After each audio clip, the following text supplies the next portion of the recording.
여러분 안녕하십니까? 지금부터 제1회 한국-캐나다 과학기술혁신심포지엄을 시작하겠습니다. 저는 오늘 사회를 맡은 과학기술정책연구원 안형준 부연구위원입니다. 반갑습니다. 먼저 오늘 추운 날씨와 바쁜 일정 속에서도 오늘 컨퍼런스를 위해 참석을 해주신 여러분들께 감사의 말씀 드리겠습니다. 오늘 심포지엄은 한국-캐나다 과학기술혁신협력 협정 체결 1주년을 기념하여 과학기술 분야의 교류와 협력의 실질적인 성과를 창출하기 위해 양국의 산학연 과학기술 전문가들을 모시고 교류와 협력의 유망한 분야를 도출하고 중장기 협력 전략을 논의하기 위해 마련되었습니다. 오늘 논의 결과는 내일 개최되는 제1차 한-캐 과학기술 공동위원회에서 심층 논의해 향후 양국 정부 간 과학기술 협력 추진의 발판으로 삼을 계획입니다. 오늘 컨퍼런스 오전 세션에는 로만 줌스키 캐나다 국가연구위원회 부위원장님과 윤중록 한국정보통신산업진흥원 원장님의 기조연설이 있습니다. 이어지는 오후 세션에서는 4차 산업혁명, 생명과학, 우주, 청정에너지 등 4개 기술 분야별로 주제 발표와 패널 토론이 진행됩니다. 그럼 기조연설에 앞서 정병선 과기정통부 연구개발정책실장님께서 환영사를 해주시겠습니다. 정병선 실장님을 큰 박수로 맞이해 주시기 바랍니다.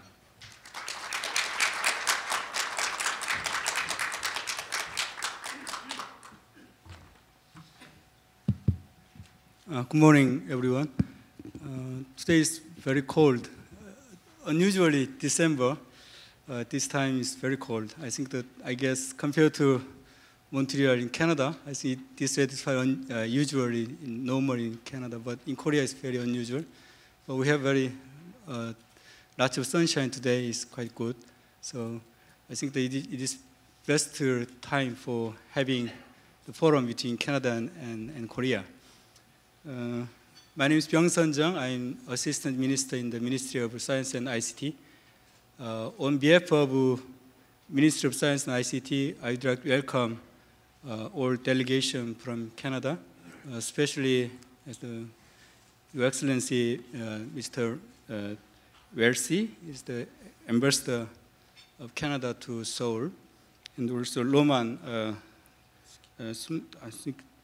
Szumski, Vice President of National Research Council Canada, and also I'd like to welcome all the people from the industry and research institute and the universities to attend this forum. So I heard that this forum is made in order to celebrate first the anniversary of signing agreement between Korea and Canada on science and technology and innovation cooperation. I think that the cooperation can be possible based on the mutual understanding. Korea and Canada is a little different. The location is, as you know, that quite far from each other. And also the development stage is a little different. Canada is quite advanced country, and we are latecomer in the sense of industrialization. But even though we are quite different, but we are facing the similar challenges.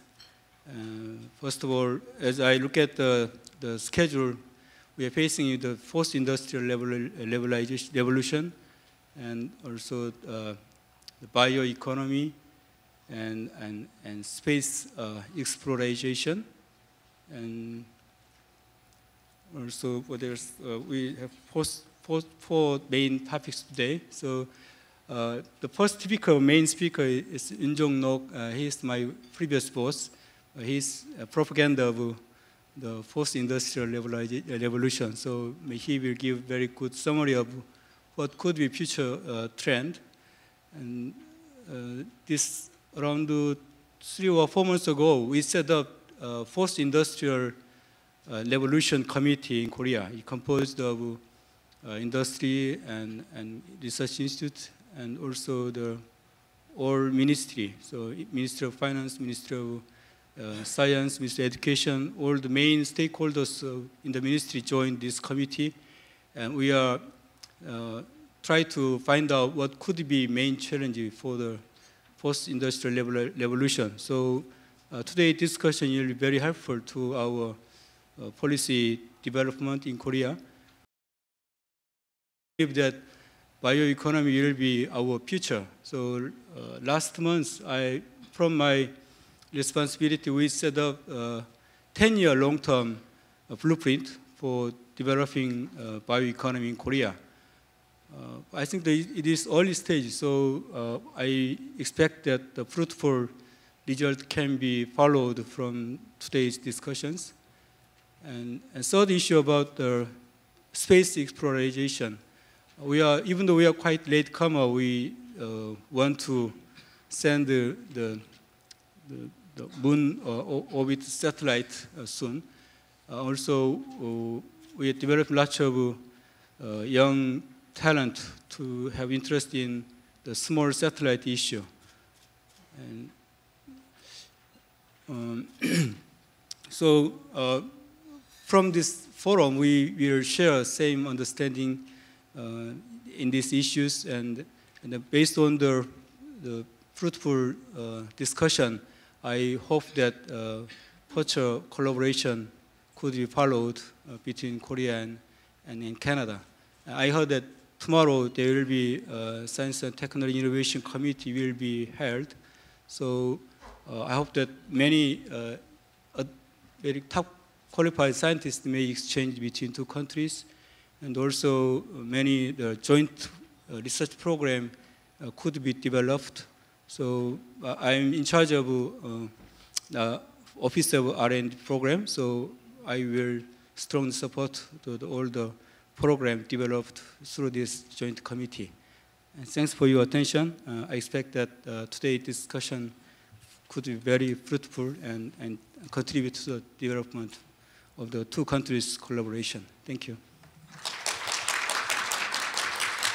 네. 정병성 실장님 환영사 감사합니다. 참고로 오늘 컨퍼런스는 영어와 한국어 동시에 진행이 됩니다. 동시 통역이 제공되니 준비된 동시 통역기를 이용하시면 되겠습니다. 그리고 과학기술정책연구원 스트리밍 서비스와 유튜브로 생중계 진행됨을 알려드립니다. 다음으로 과학기술정책연구원 이정원 부원장님께서 개회사를 해주시겠습니다. 이정원 부원장님을 큰 박수로 맞아주시기 바랍니다.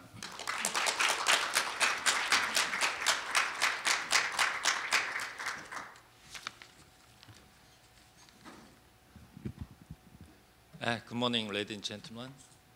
First of all, please understand that we'll have a new president of STEPI in this Friday. So, as acting president, it's my great pleasure to give an opening remark here.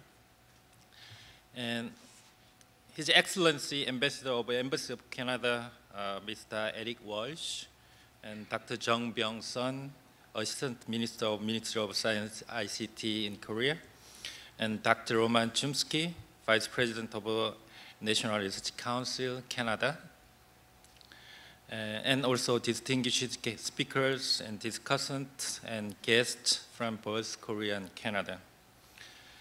I first would like to extend my heartfelt gratitude to all the participants for taking time out of your busy schedule. And my special thanks go to Dr. Roman Szumski and the delegate from Canada for their presence. And they must be very tired after long flight and not to mention the jet lag, but they are now with us this morning to make this symposium a success. Also, I would like to extend my gratitude to Dr. Kapsu-jang. I met him in Ottawa last year. and other professors from the Association of Korea and Canada Scientists and Engineers for their strong support and cooperation during the preparation of this event. My thanks also go to two keynote speakers, including Dr. Szumski and also Professor Yoon. and also many speakers and panelists in the afternoon session. It's my great pleasure and honor to welcome you all here to this symposium on science, technology, innovation, cooperation, which is an important and timely event as it provides a venue for public discussion on STI cooperation between two countries. As you may know, the leaders of Korea and Canada signed the agreement on Korea-Canada Science, Technology, Innovation Cooperation 1 year ago to expand bilateral cooperation in science, technology, and innovation.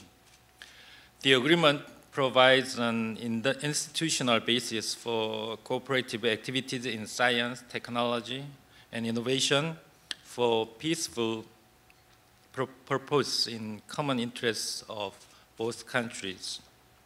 After conclusion of agreement, Korean and Canadian government decide to hold the Korea-Canada Science, Technology, Innovation Symposium today in order to find the potential areas for the cooperation to consolidate cooperative relationship between two countries in the future. In the keynote address in the morning, two distinguished experts from Canada and Korea will speak the meaning of a fourth industrial revolution from the perspective of science and technology innovation and how to cooperate between Korea and Canada. In the afternoon, we have 4 sessions in the 2 separate rooms. The 4 major themes discussed are human-AI interaction and bioinformatics and healthcare, space robot technologies, and small-size satellites, and future renewable energy technologies. Each expert from academia, industry, and public research institute will share technological trends and issues in each field and discuss how to cooperate each other. These 4 areas are selected as we anticipate cooperation synergies reflecting the areas of national strategic upbringing, the private sector cooperation. Today's symposium will serve as a venue to develop practical plan of action to further deepen and broaden our cooperation in the field of science and technology. I would like to take this opportunity to sincerely thank to Dr. Roman Szumski and Dr. Jung Byung-sun for their full support by extending my thanks again to all participants and organizers. I hope that hosting this symposium and our active and cooperative discussions bring us all great benefit. Thank you very much for your attention. Thank you.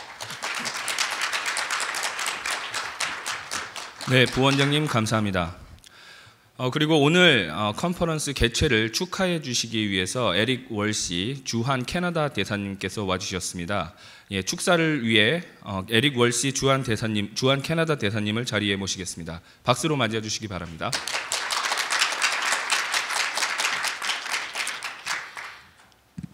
Good morning, everybody. 안녕하십니까? Bonjour tout le monde. Distinguished guests, fellow Canadians, ladies and gentlemen, it's really a great pleasure to be here with you. Thank you, Acting President Lee, for organizing this wonderful symposium and your remarks. Thank you as well, Assistant Minister, for taking the time out of your busy schedule to be here and for honoring us with your remarks as well. And I must say I'm really looking forward to the keynote presentations by Dr. Roman Szumski and Yoon Jung-nok after I finish here. So I'll try to be brief. But this is, I must say, a very exciting time for Canada-Korea bilateral relations. We've long had strong people-to-people ties. Now this goes back to the contributions of the Canadian missionaries, including to the founding of Yonsei University back at the turn of the century. We have our contributions during the Korean War, and right now we have over 200,000 people of Korean origin living, working, and studying in Canada, including about 20,000 students, making it Korea our 3rd largest source of international students. But when it comes to innovation, these personal relationships between Canadian and Korean researchers are also very strong. The annual Canada-Korea Conference, organized by the Association of Korean-Canadian Scientists and Engineers, had 590 participants when it met this year in August in Montreal, which is a testimony to the strength of these ties. The next conference, I'm pleased to note, will be taking place in Vancouver in June of 2018, and that will be a great networking opportunity for Korean and Canadian researchers interested in connecting with one another. Our two nations have always had a positive bilateral relationship, but various developments over the last few years have really taken this relationship to the next level. The first was the Canada-Korea Free Trade Agreement, which is Canada's first and still our only free trade agreement with a country in the Asia-Pacific region. It is now in its third year since entry into force in January 2015. 93% of Canada's exports to Korea now enter duty-free, and that percentage increases every year. In a time when some nations seem to be moving away from a commitment to open trade, Canada and Korea are natural allies, recognizing the value of continued trade liberalization. Another key development already mentioned this morning was the entry into force this year, in May, of the Canada-Korea Science, Technology, and Innovation Agreement. I had the privilege, almost exactly 1 year ago, of signing the agreement with Korea's then Minister of Foreign Affairs. And this agreement provides a wide scope for various types of cooperation between the two countries based on the interests and priorities of the stakeholders and our two governments. After the signing of the ST&I agreement, Canada's MyTax and Korea's National Research Foundation, a funding agency, announced a program to support exchanges of graduate students who are working on joint research projects between the two countries. Over the 3 years, the MyTax NRF, National Research Foundation, agreement will allow for up to 20 master's or PhD students per year to undertake 12 to 24-week research internships with local university researchers in the other country. In July of this year, the Korea Institute for the Advancement of Technology, or KIAT, under the Ministry of Trade, Industry, and Energy, joined the Canadian National Research Council Industrial Research Assistance Program, or IRAP, to launch what we call the Canadian International Innovation Program, and that has funding of about $1 million per year from each government.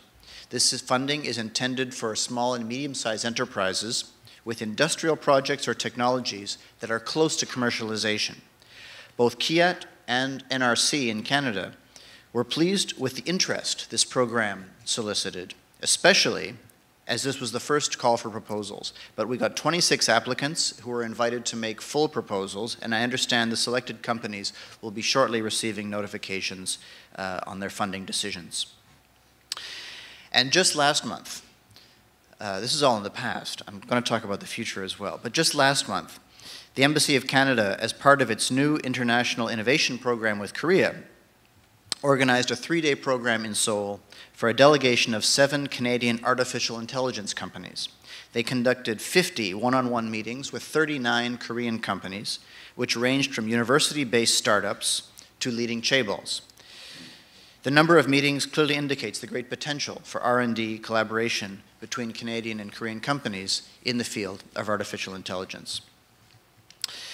I'm going to list a few other projects that have been announced over the past year, Canadian and Korean innovation partnerships. In December 2016, the Korea Health Industries Development Institutes, KIDI, and Ontario's Mars Innovation announced a 5-year partnership to jointly commercialize and launch their latest biomedical and healthcare innovations in each other's markets.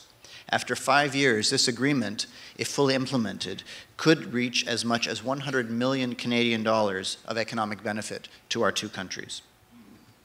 In August of this year, Samsung Advanced Institute of Technology established an artificial intelligence lab at the University of Montreal in order to pursue joint research with world-leading AI researchers, including Professor Yoshua Bengio. Samsung and Professor Bengio have been collaborating since 2014. In June of this year, Korean automotive parts supplier Sungwoo High-Tech completed an investment of $3.5 million and acquired a 35% ownership of Quebec-based small and medium-sized enterprise, Phantom Intelligence, a developer of LiDAR systems for self-driving vehicles. And these companies will now jointly develop smart car technology. Sumagen, a Korean biopharmaceutical venture company, is working on phase 2 trials of an HIV vaccine at Western University in London, Ontario. And in November this year, Element AI, an artificial intelligence company that delivers groundbreaking AI solutions, announced it had established a joint $45 million fund with Korean conglomerates SK, Hyundai Motor, and Hanwha. And that $45 million fund will be actively managed by the 3 Korean companies with investment advice from Element AI, which is a Montreal-based company. And the capital will be deployed to leading AI companies over the next 36 months. So, and in some of these cases, the connections were made by the embassy, and in some of these cases, the connections were made at conferences just like this one. So I really want to encourage you all over the course of today, and for those of you that will be participating in the Joint Committee tomorrow, to be looking around and seeing how we can add to this amazing repertoire of deals that have come together just in the 12 months since we signed this Science and Technology Innovation Agreement. I hope you'll agree with me that it's an exciting time for the Canada-Korea S&T relationship. There's great potential for future collaboration, and the main goal for today is to create more of these partnerships. I would wish you all the best for your discussions today. I'm looking forward to listening to the keynote remarks, and all the best as well for those of you participating in the Joint Committee tomorrow. Thank you again to STEPI for organizing this wonderful event today, and I'm so pleased to be able to be here and share it with you. Thank you. Merci beaucoup. 감사합니다. 네, 감사합니다, 대사님. Thank you, Mr. Washi. 다음으로 기념사진 촬영이 있겠습니다. 예, 참석해 주신 귀빈 여러분께서는 연단 앞으로 나와 주시기 바랍니다. Please, all the VIPs, move forward to the podium for taking a commemorative photo, please.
첫 번째로 로만 줌스키 캐나다 국가연구위원회 부위원장님께서 4차 산업혁명 시대의 과학기술 혁신 동향과 의미라는 제목의 기조연설을 해주시겠습니다. 줌스키 부위원장님을 큰 박수로 맞아주시기 바랍니다. Please.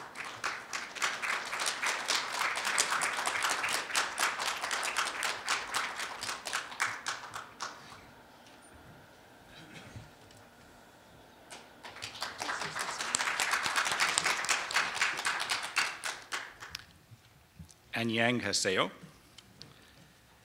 First thing I want to say is that the weather is perfect.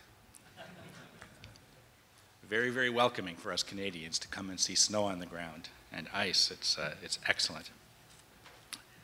And I have to just, in the earlier comments of Vice Minister, I have to say when you travel internationally, you don't normally go to a country and you're thinking that it is the powerhouse of innovation and science, and I come to Korea with a great deal of respect for the achievements that it has made, particularly in terms of the growth of the industries and the economy in the last couple of decades. So let me begin by expressing my deep appreciation for the opportunity to speak at this symposium. I'm looking forward to the exchange of ideas on innovation overall, a topic that has been a central focus for the Canadian government. When I was asked to speak on the trends and implications of S&T innovation in the era of the Fourth Industrial Revolution, I hesitated, as it is a very broad topic that is only now starting to be understood. The Fourth Industrial Revolution is undoubtedly about innovation and how technology is embedded in our daily lives, together through a multitude of disciplines, such as the digitization of manufacturing, nanotechnology, quantum computing, robotics, artificial intelligence, machine learning, and the list of names can go on. What I'd like to do is set a context for you of where advanced manufacturing and Industry 4.0 fit within the Canadian landscape. The first thing that's important to note is that manufacturing in Canada is the lead contributor to our GDP. Now, if you speak to people in the agri-food business, they'll tell you agri-food is the first contributor to the GDP. But in any event, it's clearly very, very important to the country. And we see big changes happening, and we have both a sense of excitement and concern as to what that might mean. We look around us and we see the lightning speed with which disruptive technology transforms businesses and overturns business models. The largest retailer, think of the following, the largest retailer in the world has no stores, Amazon. The largest taxi company has no cars, Uber. And the largest hotel accommodation has no hotels, Airbnb. These are the North American contexts of these businesses. So how will digitization impact manufacturing, our core industry?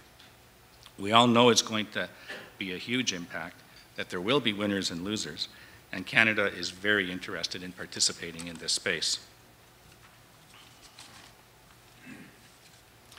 The government of Canada has, in the last 2 years, launched a number of initiatives that either directly or indirectly serve to promote development in the advanced manufacturing area.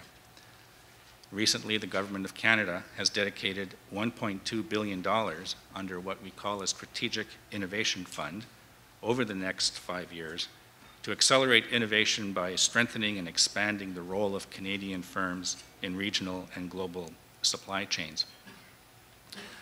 Last year, the Government of Canada committed funding of $221 million over 5 years towards my tax goal of providing 10,000 work-integrated learning placements for Canadian post-secondary students and graduates each year. It's an important step to providing more Canadian students with valuable hands-on experience, especially in the future-oriented areas in science, technology, engineering, and math. And we hope to encourage these students to look at a career that involves the growth of innovative companies and industry. Recognizing the importance of artificial intelligence, the Government of Canada announced $125 million in funding for a pan-Canadian artificial intelligence strategy to be led by the Canadian Institutes for Advanced Research. So investments are being made to establish academic leadership, and AI is one area that our sense is Canada is doing quite well. And also this year, the Government of Canada has launched a superclusters program. And I'd like to spend a minute explaining that to you. So superclusters is a $950 fund that's been made available on a competitive basis for industry groups to come together and make their pitch as to how they will grow a supercluster in their industry with the with investments that range from $200 to $250 million each from the federal government. And it's a program that requires industry to come to the table with equal or greater matching cash contributions. So it's a very, very significant commitment by the industry groups to form a supercluster. And as I said, it's a competitive process that actually started off over the summer with about 55 groups putting in applications. That got thinned down to 9, and the 9 have been asked to submit full applications. And over the next few months, the government will be deciding which 3 to 5 superclusters they will fund. And these will be industry-led. They will engage academia. They will engage small companies and large companies. And the areas that we see the applications in are in areas such as advanced manufacturing, agri-food, mining, digital technologies, and others. One thing that's interesting about every one of the applications is that they pretty well all feature digitization of the supply chain, which is an Industry 4.0 concept. So we look very much forward, and I don't know if advanced manufacturing will be one of the winners, but I would not be surprised if it were. And then on top of all this, to further help Canada prepare for the innovation-driven economic future, the government has launched 6 economic strategy tables, or 6 economic roundtables, and they include advanced manufacturing, clean tech, agri-food, clean resources, digital industries, and health biosciences. And this provides a mechanism for the most senior executive leadership of the country to advise the government on pathways forward. So I'd like to tell you a little bit about the organization that I work for, the National Research Council, and what we're doing to support the advanced manufacturing agenda.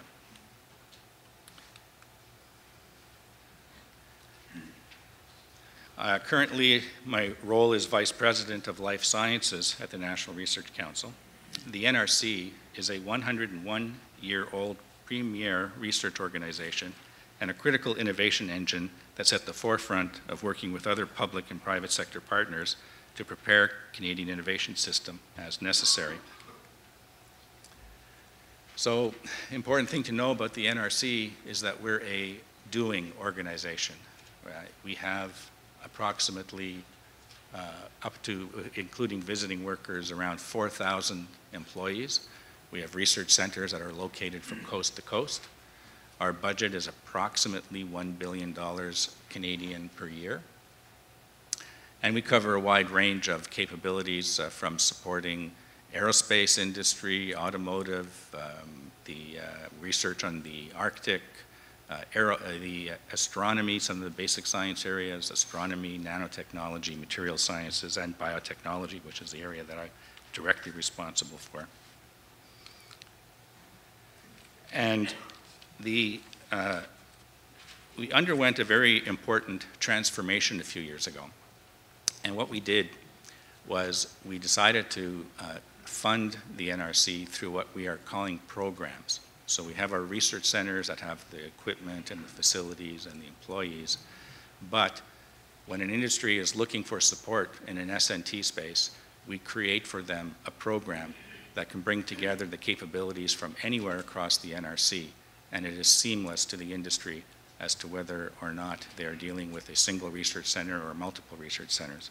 And it's a very important change in our structure that allows us to be nimble, to change very quickly, so that when opportunities come up, like these superclusters that I mentioned, the ones that are successful, and let's assume that advanced manufacturing is one of the ones that's successful, they will come to us and ask, so what can you do to help us, NRC? What capabilities do you have that are useful to us? And we can respond to them by describing our competencies and our capabilities across the organization. So even if they're coming and they're looking for a combination of advanced materials and system integration and software design, we don't have to send them to 3 different institutes. We can put one program together and say, we can deliver this for you, and put together large, complex teams that have an output in mind, have an agenda in mind. So for the advanced manufacturing space, what we have been doing is approaching the industry in Canada that is submitting or putting together their plans for the Industry 4.0 concept.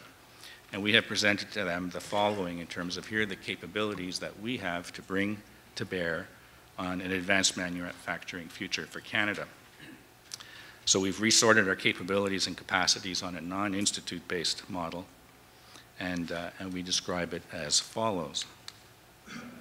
For example, in the area of polymers and composites, we have the capacity for fiber-reinforced thermoplastic and thermoset systems with superior properties, part integration of complex parts and efficient multi-material assembly. We have nano-reinforced polymer composites, and even in the area of biorefineries that was mentioned earlier, capacity around transformation of biomass. And as you would know well, we have a lot of biomass in Canada. That's an interesting spot.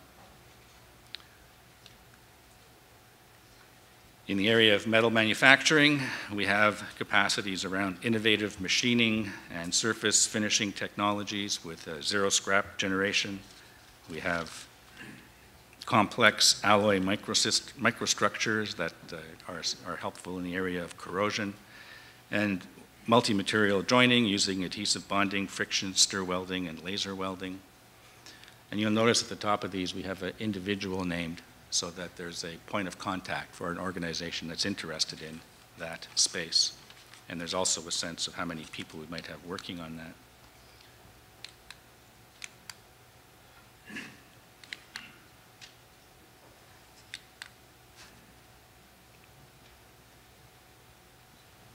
Production systems. We have a capacity for developing autonomous and semi-autonomous robots and collaborative human-assisted robots. Robotics is an area that has been a great interest in Canada for many decades, and many of you may know that the robotic arm that was on the space station actually has technology that was originally developed out of the NRC.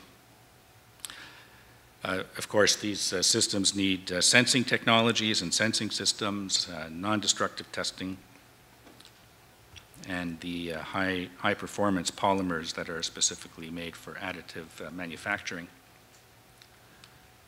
A key part, of course, is digital, and digitization is a major thematic. So digital design is part of what we offer. We're actually quite strong at machine vision and 3D visioning systems with big data analytics that allow these capabilities to be used in real time.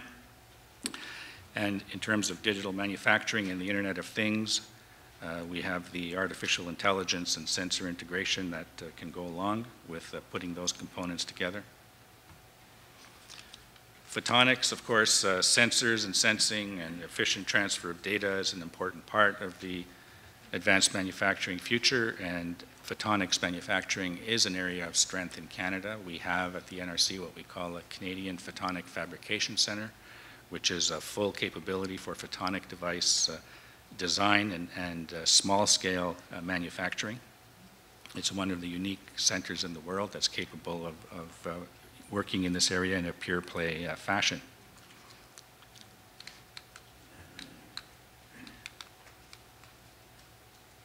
Life sciences, we consider the biomanufacturing as a component of the future of advanced manufacturing.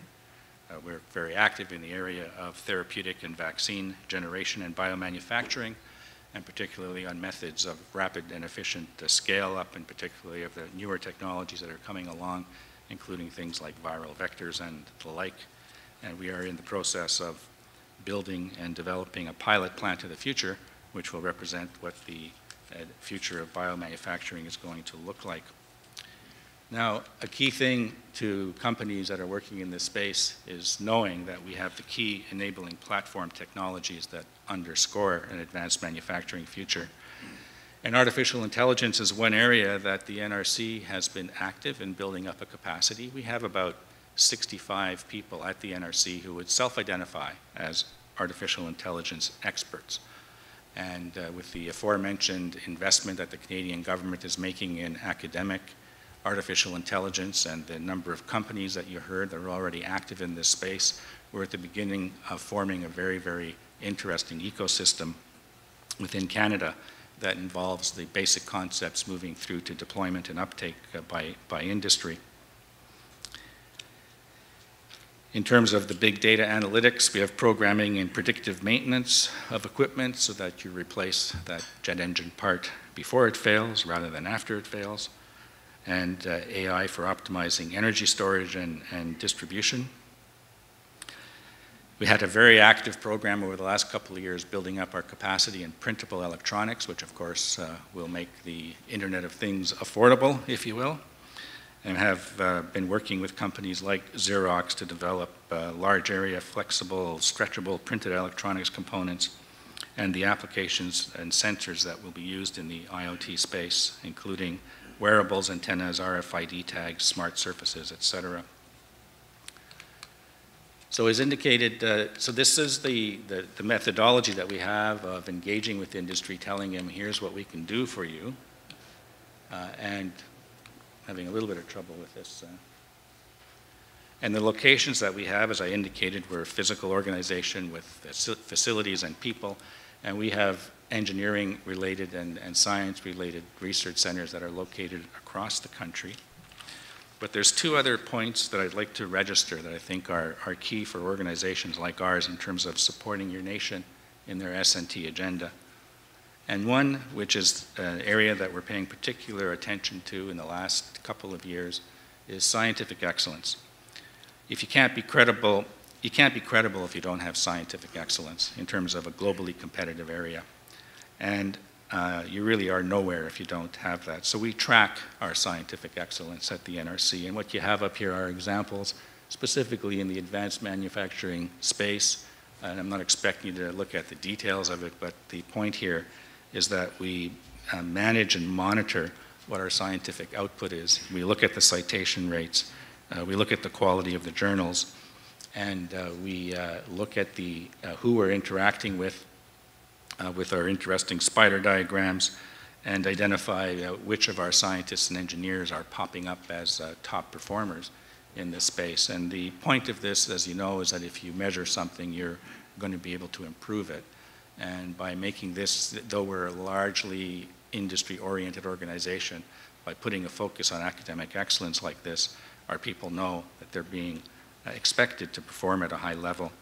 And some of the interesting statistics for us in the advanced manufacturing space are that 21% of our publications were in the top 10% citation percentile. So the performance is good for the effort that we put into it.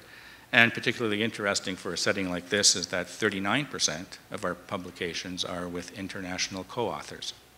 So the interest and the practicality of collaborating and working with other countries, including Korea, is very, very real. And the second point I'd like to register is that, particularly when you're talking about disruptive technology, you need to pay attention, in our view in Canada, to the SMEs, to the small companies. Disruptive technologies often come from small companies, and large companies, in our view, should actually be quite knowledgeable about, I was going to say fearful, but they should be knowledgeable about what's going on in the small company space. And we have a program at the NRC called the Industrial Research Assistance Program that provides both business advice and sometimes funding to small companies that are developing a technology. And in this instance, we're tracking the amount of funding we're providing on an annual basis to the advanced manufacturing sector. So in conclusion, I would like to say that Canada has programs to support advanced manufacturing industry, such as the supercluster that I mentioned. We have programs to support SMEs, such as IRAP. There are programs to support high-quality people development, like MyTax. There is a program to grow scientific excellence, as in the specific AI program investment that's being made.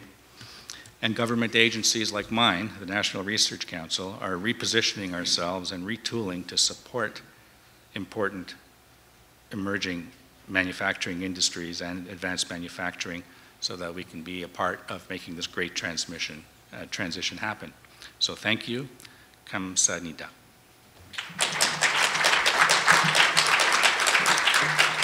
네, 줌스키 부위원장님 감사합니다. Thank you, Mr. Szumski.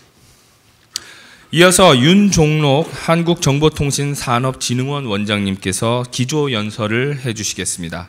제목은 4차 산업혁명시대 과학기술혁신의 역할과 발전 방향입니다. 윤 원장님을 자리로 모시겠습니다. 큰 박수 부탁드립니다.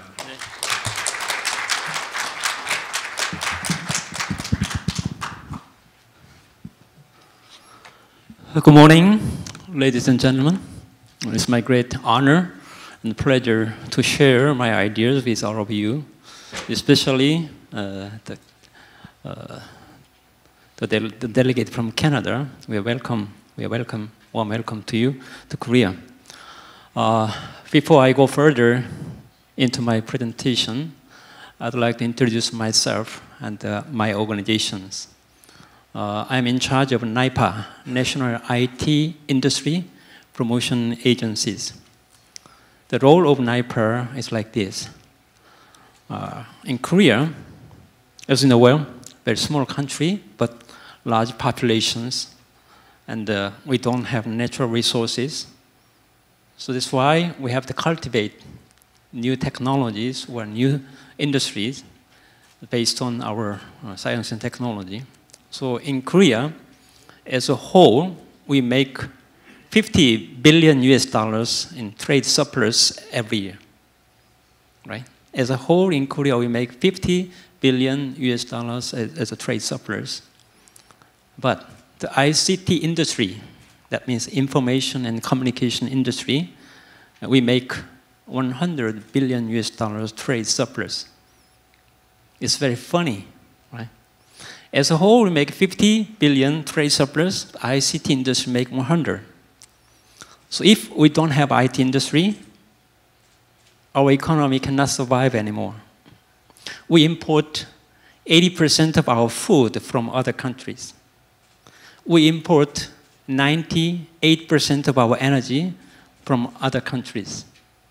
We consume more or less than 5% of our GDP for national defense between South and North. So if we cannot make trade surplus, our economy in Korea cannot survive anymore. But ICT industry make 100 billion trade surplus every year. If ICT industry declines, our economy in Korea cannot survive anymore, right? The total volume of ICT industry throughout the world is 4 trillion US dollars. We occupy 8% of them. It makes 100 billion trade surplus. But 8 billion market is there in worldwide. It's a healthcare industry and bio, something like that. But out of 8 trillion US dollars market, we occupy only 0.7% of them. My point is, if we cannot increase from 0.7% to 7%, our economy for the next decades cannot survive anymore, right? But very fortunately, our ICT infrastructure, or ICT, like a digital planet, is very strong and very fertile compared to any other countries. So I'd like to emphasize we can mix ICT industry plus any other industries. That's my point. Human beings, sometimes we need vitamin, right? Vitamin A, very small dose of vitamin A makes our eyes brighter. Very small dose of vitamin D makes our skins healthier. Just like that, we have to make any kind of vitamins for any kind of industries. Last 25 years, our shipbuilding industry was #1 throughout the world. But because of cheap labors in China, India, and in many other countries, our shipbuilding industry is not competitive anymore. Last year, Hyundai industry, heavy industry, they lost more than 3 trillion won last year. But very fortunately, we have very strong ICT capabilities. So throughout that, we can make any kind of vitamin. As you know well, North Korea threatens ICBM. right? ICBM means intercontinental ballistic missile. That means hard power. They're very strong at hard power as the time goes. But I'd like to show you a top secret. South Korea is also preparing ICBM, but it's very different. It's not intercontinental ballistic missile. It's a IoT, cloud computing, big data, and mobile capabilities. If we combine those 4 elements, we can make any kind of vitamins for any kind of industries, legacy industries. So I'd like to explain a little bit about it. As far as the hard power is concerned, we are very strong throughout the world. But as far as the soft power is concerned, we are very weak. So the topic I raised is Korea with strong soft power means we are not strong at this moment, but we are going to be a strong soft power house throughout the world. And I raised the 3 words here: imagination, challenge, and innovation. Because we don't have natural resources at all, we can make innovation from very small but valuable imagination. Last 50 years, our economy in Korea was very strong at making product from natural resources, right? Natural resources are eventually turned into a great product. They need hard power, like steam power, electric power, something like that. My point is, nowadays we have to make great innovation from our imagination. In this case, we don't need hard power. We need soft power. That's my point. I'd like a small quiz to you. What's the opposite meaning of memory? Oblivion, forgetting. But somebody says it's imagination. So I asked him, why imagination instead of oblivion? He said, oblivion, remembering. Remembering is a journey to the past, right? But the imagination is another journey to the future. That's why imagination is the opposite meaning of the memory. It was 5 years ago when I met the president of Israel at that time, Shimon Peres. He asked me the question and he answered that the opposite meaning of memory is the imagination. So the topic I'd like to say in this session is imagination. Imagination is very important in the fourth industrial revolution, or the next decade of creative economy. I think some of you probably have read that book, the 0 to 1. The professor of Stanford University, Peter Thiel, wrote that book, right? There's 200 pages, very small book. But he described this graph here. Very simple graph. The horizontal x, he described make n from 1. He explained it as a horizontal expansion. If somebody make 1, we can make it copy 2, 3, or 4. So he mentioned the horizontal x means a horizontal expansion. Our economy in the last 50 years was very good at the horizontal expansion. If somebody make 1, we make it copy and make it 2 or 3 or 4, right? Apple announced the iPhone. Right after that, Samsung followed up Galaxy, right? But Peter Thiel mentioned, instead of horizontal X, he emphasized the vertical Y. He mentioned vertical progress or vertical innovation. The vertical line, he mentioned, make 1 from 0, right? Make 1 from nothing. Make something from nothing. I'd like to analyze the 0 to 1 like this. 0 means a very good imagination within our brain. However valuable that imagination is, if that imagination is within our brain, it's still 0. if we extract it and eventually make it a great innovation, and then we call it make one, right? So my point is, last 50 years of horizontal X in our economy are supposed to be changed into vertical Y, like 0 to 1, vertical progress or vertical innovation. So my version of the Industrial Revolution is first, second, and third Industrial Revolution is a horizontal expansion, right? So the input of first, second, third Industrial Revolution is natural resources. The output is product. It's tangible and visible. But the fourth Industrial Revolution is very different. It's not X, but Y, right? Instead of, make product from resource, vertical Y means make great innovation from small but valuable imagination. They don't need hard power, like a steam power or electric power. Instead of that, they need soft power. That's my point. There's no blue line forever. Sometimes, eventually they go down with a red line. But there is no permanent red line. Eventually they have a turnaround point. So each turnaround point, there is an innovation. If not, the red line cannot turn around to blue line, right? Long time ago, we recorded our voice and data into magnetic tape. But eventually the CD was invented. And nowadays, the USB, they make USBs are utilizable as a memory devices, like that.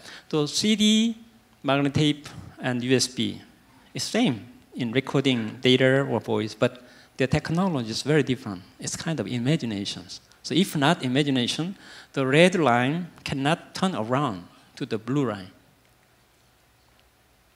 As I mentioned earlier, my version of the hard power and soft power is described here. When we make a product from natural resources, we need hard power, right?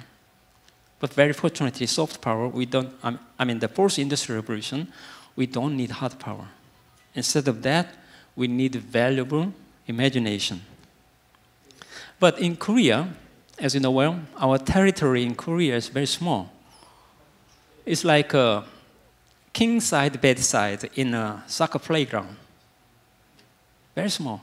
But we import resources from other countries, right? But the resources, we cannot deliver within 1 or 2 days by ship. It takes at least 1 month, right? But we import natural resources from other countries to Korea and eventually make it to great product in this very small territory. That means we run 150 meters at 100 speed race game. But we won. But the fourth industrial revolution, they don't need natural resources at all. We need good imagination. So 100-meter race, we run 100 meters. It's fair now, right? So my version of the fourth industrial revolution, we need soft power. As I mentioned earlier, we have limited resources, a small country. Canada is a very big country, right? But we are a very small country. But very fortunately, we have two Earths. The first Earth that we are standing on is very small, but very fortunately, we have another digital planet, right? In the right-hand side. The right-hand side, there's no borders between different countries. And very fortunately, we have very fertile digital soil in right-hand side. So if, just like agriculture industry, we have big farms and very fertile. So once we have a great seed, and then we can make great agriculture industry. So our economy for the next decade is how can we make great seed as knowledge resources. Anyway, as I mentioned earlier, the soft power is very crucial for the next decades of our economy. So soft power is an enabler that make innovation from our imagination. So I described 6 segments of soft power. The most valuable items out of 6 is valuing software in left upper side. 2013, when I inaugurated as a Vice Minister of Science and Technology of Korean government, my first mission at that time was teaching our students software as a mandatory, right? So from next year, 2018, middle school and high school students software subject curriculum is mandated.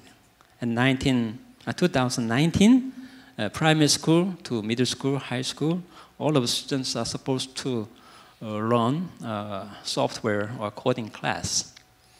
So the reason why we have to emphasize software is an enabler, make imagination into innovation with logically. So we have to teach 2 tools to our students. First tool, make innovation from our imagination into innovation. So we need logical enabler, right? That's a software. We have another enabler, physical enabler, is 3D printing. That's why we have to teach 3D printing and software as early as possible to our students. And we can see many others, like rich imagination. Education is concerned, we have to teach how can our students are more imaginative thinking or something like that. And as far as finance is concerned, we have support risk-taking finances, right? A flexible regulation. And as far as the culture is concerned, we have to accept even though somebody has to make a constructive failure. And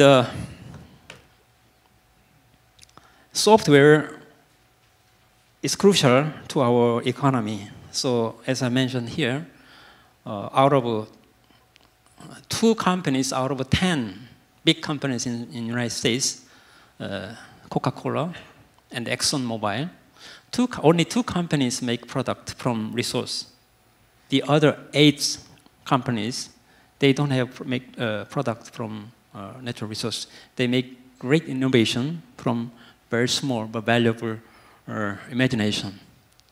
As you know well, the Uber over there, Uber has no car. Uber, they don't have any car, right? But Uber's imagination was here. 97% of your cars, your own cars, are staying in the parking lot. Only you utilize 3% of the car, but you own the car. It's very funny, right? That's why Uber make a great platform. Platform is kind of software, right? Somebody who have a car, somebody who want this car, and then they make a platform. That's it. They make great innovation from very small imagination. Right? Here we have 3 companies here. The age of Google is 19 years. When 19 years ago, Google was just formed, there was a Yahoo. Yahoo prevailed all of the internet platform. But within 19 years, Google is number 2 company throughout the world. Their market capitalization is $750 billion now. But Google, they didn't invent any kind of Nobel Prize or something like that. Instead of that, they make great innovation from very small imaginations. At the time, a lady in Google Israel Research Center suggests a small idea. It's a Google suggest idea, right? When we input N and Y in Google engine, they suggest us New York Times, New York Yankees, New York Library. Even though we put only 2 alphabets in the Google, they suggest New York Times, New York Yankees, like that. She mentioned this Google suggest idea. And the engineers in Google at that time, 19 years ago, they make Google suggest engine. It took only 6 months. Since then, Google was rising dramatically, and Yahoo, declined dramatically. And just this year, June this year, officially Yahoo was, removed throughout the world. In Korea, we have a neighbor, very good, research search engine. Probably in this Korean in this room, they visit neighbor more than 20 or more times every day.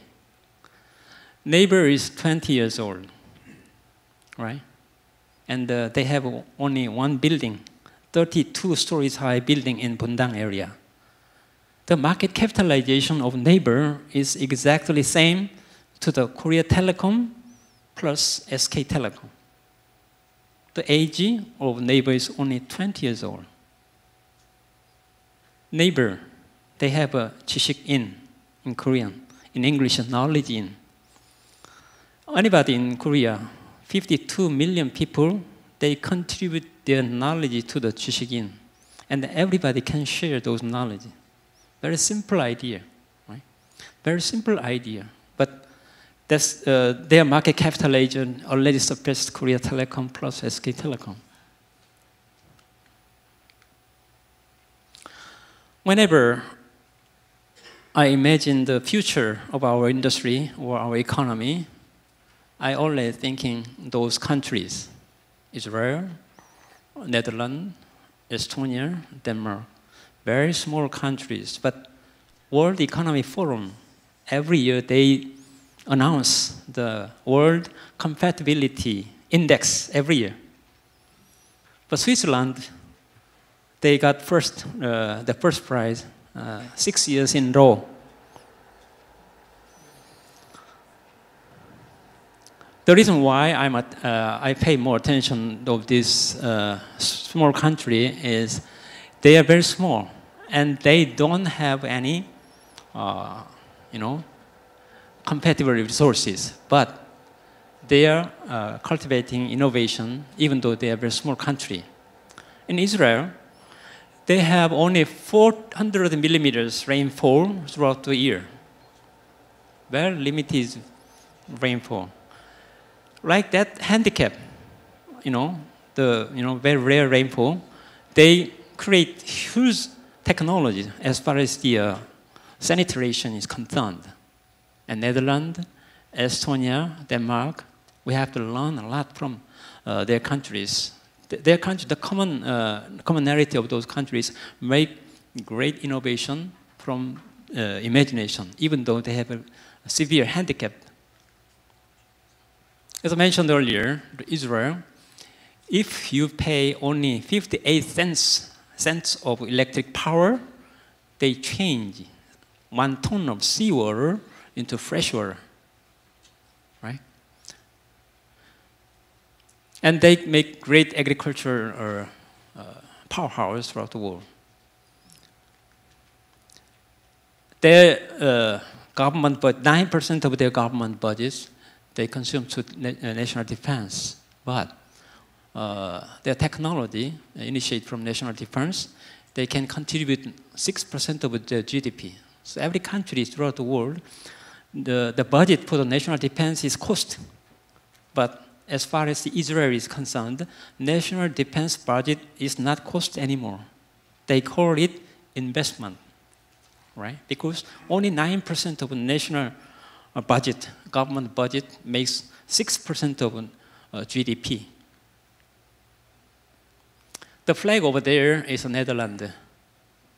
5 months ago, I visited Netherlands. So I arrived at Amsterdam airport. The first word I found is the runway of this airport is 4 meters below sea level. I was very shocked.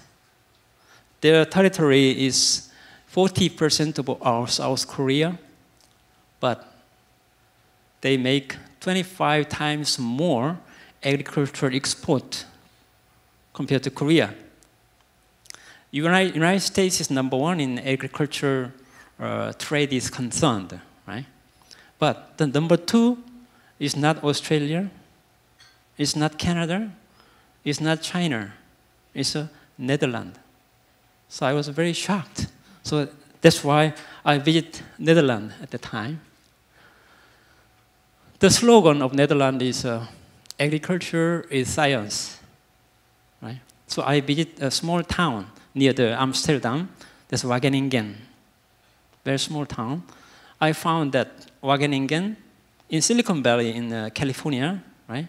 A lot of electronic companies, but they have a food valley, more than 1,700 food companies and their research centers there in Wageningen near the Amsterdam. Right? They have a very big Wageningen University. It's one of the top bioscience, bio and agricultural science technology universities. So their universities has not only the biological research center, but also very huge software research center. So once they combine agriculture and many other technologies, they can create huge amount of value like that. This is the flag over there is Estonia. Estonia is a very small country. So 1991, they independent from Soviet Union. And 3 months ago, the former president of Estonia visited Korea. And I talked with him 1 hour. Very surprisingly, he was a president of Estonia from 2006 to 2016 for 10 years, right? And I found that I'm very surprised that when he was 14 years old, he was there in the United States, and by chance he learned software in the summer school at that time. And once he got the software capabilities, and eventually he came back to Estonia after the independence, 1991, and he became a president. So once he got an experience with software in 14 years old, he already thinking about software is an enabler to make our economy in Estonia. So he make a policy to teach every student from primary school to universities software. So nowadays, Estonia is the world's best country of the soft powerhouse. And they make startups. As far as the demographic density concerned, they are number 1 in startup throughout the world. Can you see another gentleman, Bill Gates? Bill Gates, he also met software and computer at the age of 14. Bill Gates is 65 years old. And the president of former Estonia is 64 years old. Even though they are more than 60s, they have experiences at the age of 14 to contact with software or computer. That makes one gentleman makes a great kingdom of ICT company like a Microsoft. Another gentleman make a country, world best software country throughout the world. So very small experiences in young ages can make a great innovation sometimes. As far as Denmark's leaders is concerned, they think ambassador, only the ambassador is the country, right? We can send our ambassador to other countries, but Denmark's mind is ambassador to specific company. The Google market capitalization of Google is more bigger than the GDP of Greece in Europe. So that's why they are concerning the ambassador is not only for the countries, but also sometimes for the companies, right? So nowadays, in 21st century's mind is concerned, our traditional legacy concepts are supposed to change.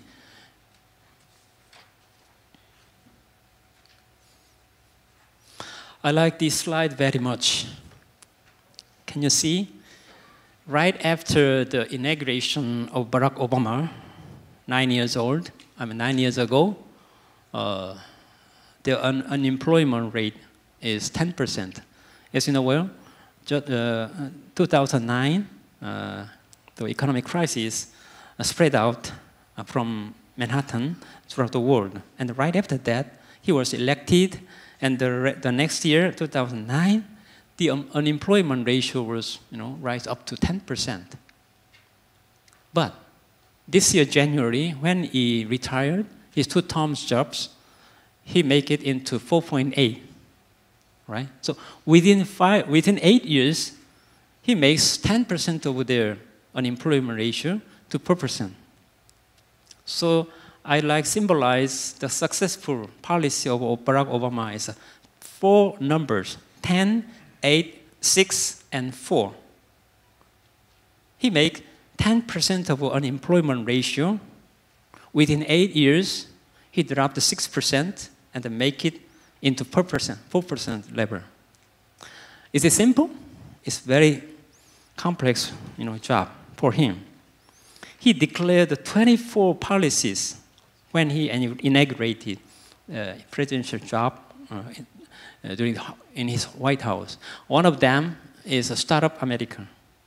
United States is the best company as far as the startup is concerned, but he's going to be pour some more oil to the startup to boost up. He was invited to Silicon Valley in 2009, right? Probably 10 or 20 CEOs invited him. He make a small comment to the CEOs. His mention is, please encourage our young generation's imagination. Once I have a good idea, and I suggest this idea with $100, and please buy it $110. That's Barack Obama's idea, right? So every CEOs at that time, like Amazon, IBM, Google, Microsoft, they declared open innovation. So whoever you have great idea, please come, and we'll value it. We can, buy it overvalue prices. So whenever or wherever they have great ideas throughout the world, they rush into the United States, right? And then the big companies in the United States, they combine those imagination into their capabilities like science and technology and financial, support. Eventually, they make great innovation. So out of 48 successful companies out of 100 in Silicon Valley, their imagination or their seed was not initiated from the United States, from other countries. We call it open innovation, right? So once they declared open innovation in 2009, all of the people, all of the young generation, great imagination rush into United States. So their legacy industry, they lose almost 180,000 jobs every month. But on top of that, they create 230,000 new jobs on top of that. So every month they make extra 50,000 new jobs. So it accumulates the last 8 years and make it into 10% unemployment ratio into 4.8 within 8 years. So now I'd like to emphasize the speed of that car. You can see the car over there, right? We need strong engine power, right? Absolutely is required. But the engine is enough? The power engine is enough? No. The car is too heavy, right? So we have to make the car light. Those 2 items are enough? No. If the tire is flat, the car cannot run so fast. And then, those 3 are enough? No. Once the road condition is terrible, we cannot run so fast. Now, the 4 is enough? No. If the signal is, continuously connected, we have to stop. the problem is the speed of this car is not the summation of those 5 elements, but the multiplication of those 5 elements. 4 elements is 1, but the other one is 0. And then the speed of a car is 0, right? That means we need very strong collaboration relationships of those 5 elements. So as far as our future innovative economy is concerned, we have to harmonize those 5 elements like education and the economic regime and the social culture and the society. As a whole, we have to expand our open cooperation. As far as the finance is concerned, we need very strong investment instead of leasing money. If we suppose this room is swimming pool, and the water in the swimming pool is full of leasing money, and then the young generation cannot jump into the swimming pool because the leasing money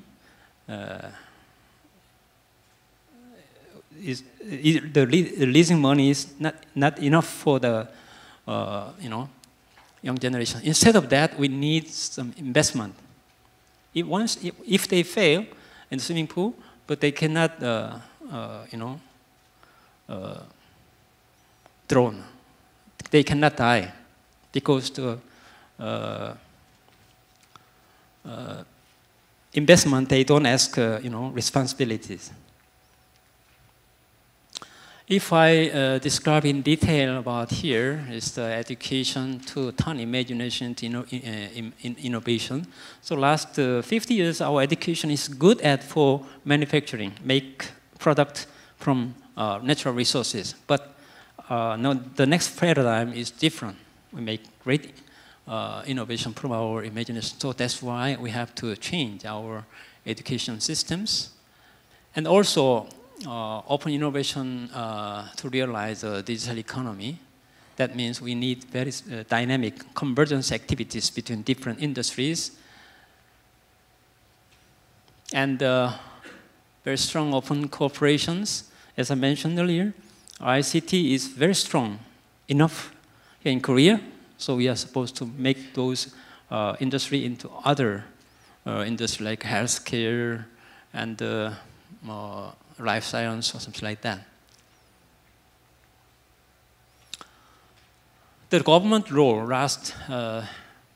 the past is how can we make good gun and bullet.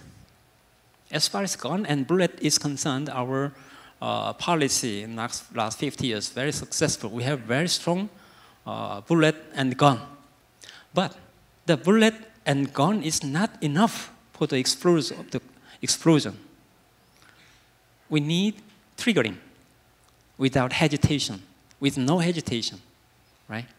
So as far as the left-hand side is concerned, we are very strong in Korea, but right-hand side is concerned, we have to long way to go.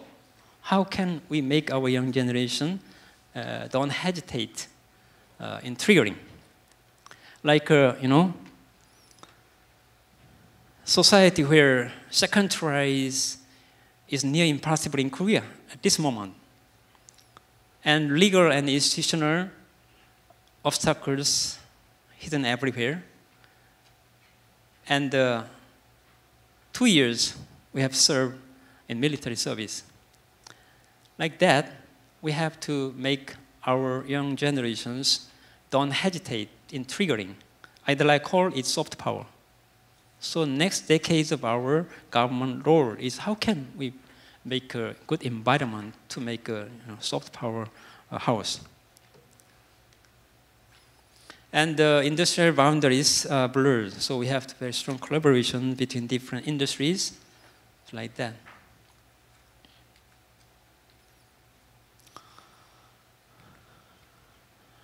I like this slide very much. In this room, everybody knows what the FTA is, right? Lowering the barrier between the different two countries when the products are moving between the different countries in the world trade. But nowadays, I'm going to emphasize FSA. Instead of a free trade agreement, I'd like to emphasize free startup agreement. For example, patent in A countries, technologies in B countries, and finance in C countries make it together and make great innovation with no barrier. That's my basic concept of FSA. So it's not officialized at this moment, but I'd like to make a small paper to submit it to the World Economic Forum sooner or later.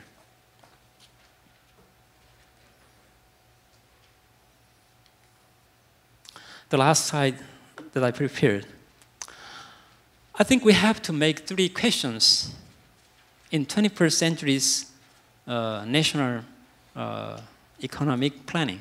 The first question are supposed to be how to manage the country with few resources, like Korea. And the other question are supposed to be proposition for a new paradigm of the post-industrial revolution.